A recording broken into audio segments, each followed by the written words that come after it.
السلام علیکم ورحمۃ اللہ وبرکاتہ۔ دوستوں، درس قرآن و حدیث صرف 10 منٹ میں آپ سمجھ سکتے ہیں کہ اللہ ہمیں قرآن میں کیا پیغام دے رہا ہے۔ اس درس کو اینڈ تک دیکھیں اور دیگر دوستوں سے بھی شیئر کریں۔ جزاک اللہ۔ الحمدللہ رب العالمین والصلاة والسلام علی سید الانبیاء والمرسلین، اما بعد فاعوذ باللہ من الشیطان الرجیم، بسم اللہ الرحمن الرحیم۔ ناظرین کرام، ایک مرتبہ پھر حاضر ہوئے ہیں سلسلہ درس قرآن لے کر آپ کی خدمت میں۔ آج ہم سماعت کریں گے سورہ بقرہ کی آیت نمبر 113۔ بسم اللہ الرحمن الرحیم۔ ترجمہ: اللہ کے نام سے شروع جو نہایت مہربان رحم والا ہے۔ وقالت اليهود ليست النصارى على شيء وقالت النصارى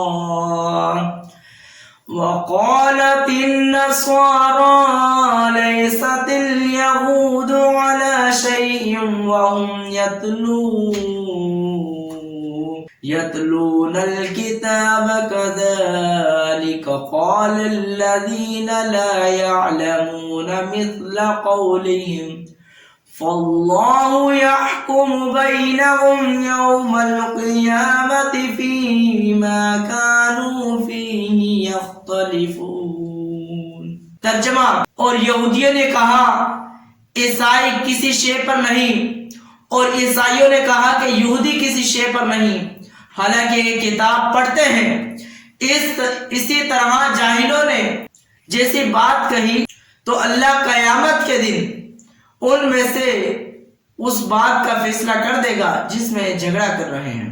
یہودیوں نے کہا کہ عیسائی کسی چیز پر نہیں، اور عیسائیوں نے کہا کہ یہودی کسی چیز پر نہیں۔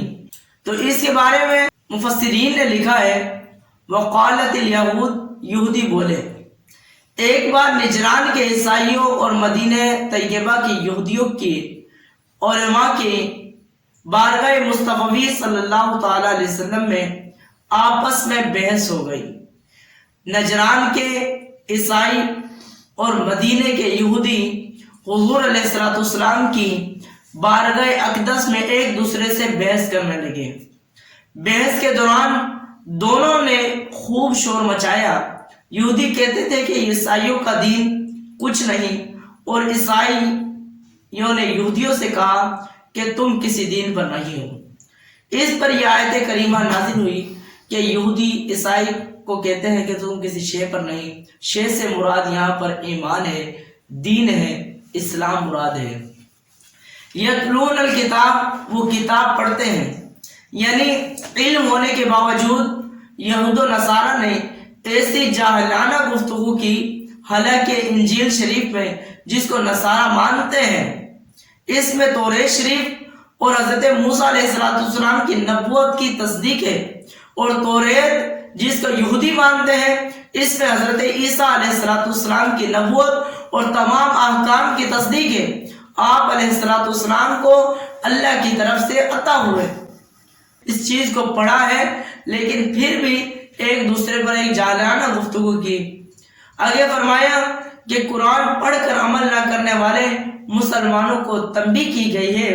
یہودیوں اور عیسائیوں کو اس روش کے بیان میں سید المرسلین صلی اللہ تعالی علیہ وسلم کی امت کے ان مسلمانوں کے لیے بھی تنبیہ ہے جو قرآن مجید پڑھتے ہیں، اس میں بیان کیے گئے احکام سے آگاہ بھی ہیں، اور اس کے باوجود احکام پر عمل نہیں کرتے، اور اگر عمل کرتے بھی ہیں تو فقط ان احکام پر جو ان کی خواہشات کے موافق ہوں، اور جو احکام ان کی خواہشات کے موافق نہیں اس پر عمل کرتے بھی نہیں ہیں۔ یعنی قرآن جس طرح یہود اور نصارہ توریت اور انجیل کو پڑھنے کے باوجود اس پر عمل نہیں کر رہے، جب حضرت عیسیٰ علیہ السلام، حضرت موسیٰ علیہ السلام کی کتابوں کے اندر تصدیق نبوت کی موجود ہے، پھر بھی انہوں نے پڑھا اور اس پر عمل نہ کیا، تو یہاں پر پیغام دیا امت محمدیہ کو جو قرآن مجید کو پڑھتے ہیں، اس کے احکام کو پڑھتے ہیں اور عمل نہیں کرتے، تو کہا کہ انسان جو ہے بڑے خسارے کے اندر ہے، اور جب پڑھ لیا ہے تو اس پر عمل کرنا ہماری ذمہ داری بنتی ہے. آج ہم نے اپنی اپنی دلیلیں بنا رکھی ہیں. آج ہم نے اپنی اپنی سوچ کے مطابق، اپنی عقل کے مطابق قرآن مجید سے دلیلیں نکال رکھی ہیں. اگر کوئی ایسا معاملہ آ جائے تو ہم سود کے بارے میں مختلف صورتیں نکالنا شروع کر دیتے ہیں کہ اس طرح جی اس طرح اور اس طرح تو یہ جائز ہو گیا ہے. تو اپنی ایک چیز یاد رکھیے گا کہ دین کے اندر عقل کا دخل نہیں ہے. ہم اپنی عقل کے گھوڑے دوڑا نہیں سکتے اور نہ دوڑائیں گے. ہم نے وہی کرنا ہے جو رسول اللہ صلی اللہ علیہ وسلم نے ہمیں حکم دیا ہے، صحابہ نے جو کیا ہے، اور اللہ تبارک و تعالیٰ نے جو ہمیں حکم دیا ہے، ہم صرف وہی کریں گے. اپنی عقل کے مطابق اور اپنی عقل کے بغیر جو ہے کلام کرنا یہ جاہلانہ گفتگو ہوتی ہے. حضرت زیاد بن لبید رضی اللہ تعالیٰ عنہ فرماتے ہیں حضور اقدس صلی اللہ تعالیٰ علیہ وآلہ وسلم نے کسی بات کا تذکرہ فرمایا اور ارشاد فرمایا یہ اس وقت ہوگا جب کہ علم اٹھ جائے گا. میں نے عرض کی یا رسول اللہ صلی اللہ تعالیٰ علیہ وآلہ وسلم علم کیسے اٹھ جائے گا؟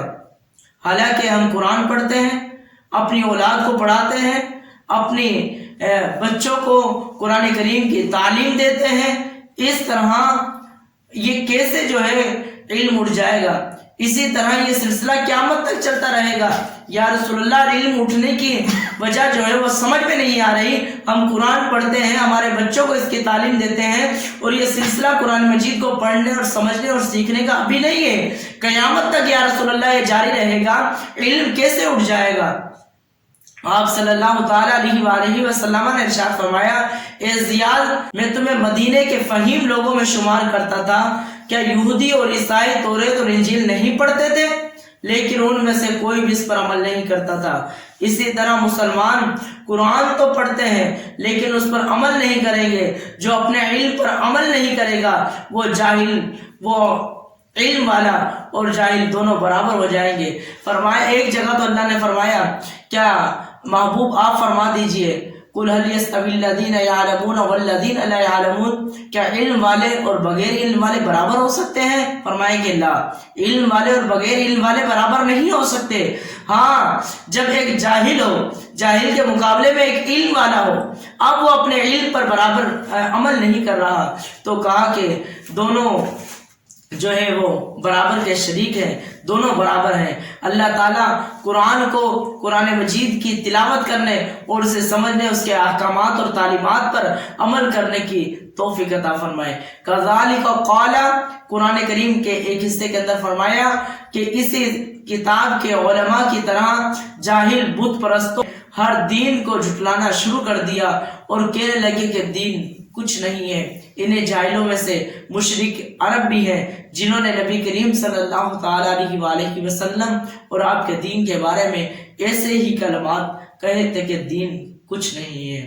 اس طرح آج جو دین کے بارے میں، دین پر جو ڈاکے ڈالے جا رہے ہیں، دین کے بارے میں اسلام کی گستاخیاں کی جا رہی ہیں، اسلام کے خلاف غلط دلیلیں قائم کی جا رہی ہیں، اسلام پر اپنی زبان کو دراز کیا جا رہا ہے، اسلام کے حوالے سے آج ایک مسلمان اسلام پر طعن اور تشنیع کرتا ہے. اور یہی تو طعن اور تشنیع ہے کہ اللہ تبارک و تعالیٰ قرآن مجید فرقان حمید میں فرماتا ہے کہ اے ایمان والو نماز کو قائم کرو.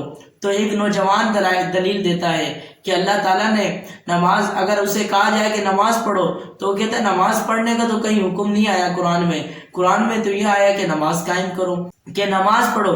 اب وہ کہتے ہیں کہ جی اللہ نے تو فرمایا کہ نماز کے قریب بھی نہ جاؤ، نماز کے قریب نہ جاؤ. اب ان کو جاہلوں کو یہ نہیں پتا کہ کس وقت اللہ تعالیٰ نے نماز کے قریب جانے سے منع فرمایا ہے. فرمایا کہ نماز کے قریب نہ جاؤ جب تم نشے کی حالت میں ہو. اب ہر ایک نے اپنی اپنی دلیل بنا رکھی ہے. اب کسی سے کہا جائے کہ یار صوم و صلات کی پابندی کریں، نماز پڑھا کریں، جو زکوٰۃ فرض ہو گئی ہے تو زکوٰۃ ادا کریں. اب زکوٰۃ کو بندوں نے ٹیکس سمجھ لیا ہے، لوگوں نے ٹیکس سمجھ لیا ہے. تو بالکل آج جو ہے ہم قرآن کے برخلاف، آج ہم پریشان کیوں ہیں؟ آج یہودی ہم پر غالب کیوں آ گئے؟ آج ہم نے قرآن کو چھوڑ دیا ہے، آج ہم نے احادیث کو چھوڑ دیا, اسلام کو چھوڑ دیا. آج یہودی ہم پر غالب آ گئے. آج یہودی اور دوسرے لوگ قرآن سے نکال کر اور تحقیقات کر کے آج سائنس جو ہے اتنی اوپر چلی گئی, لیکن ایک مسلمان ہے جس کو دیکھ کر بھی قرآن نہیں آتا. اس زندگی کا فائدہ نہیں ہے صاحب جس میں قرآن کریم بھی بندہ اور مسلمان دیکھ کر نہ پڑھ سکے. تو قرآن کریم کو زندگی میں ایک مرتبہ ضرور پڑھیں اور پڑھتے چلے جائیں. اللہ تعالی ہمیں قرآن مجید فرقان حمید پر عمل کرنے کی توفیق عطا فرمائے.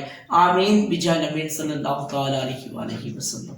برائے مہربانی اس ویڈیو کو لائک کر دیں, چینل کو سبسکرائب کر کے بیل آئیکن دبا دیں تاکہ آپ کو آنے والی ویڈیو کی نوٹیفیکیشن ملتی رہے. جزاک اللہ خیرہ. اللہ آپ کو درس دیکھنے کا اجر عطا فرمائے. آمین.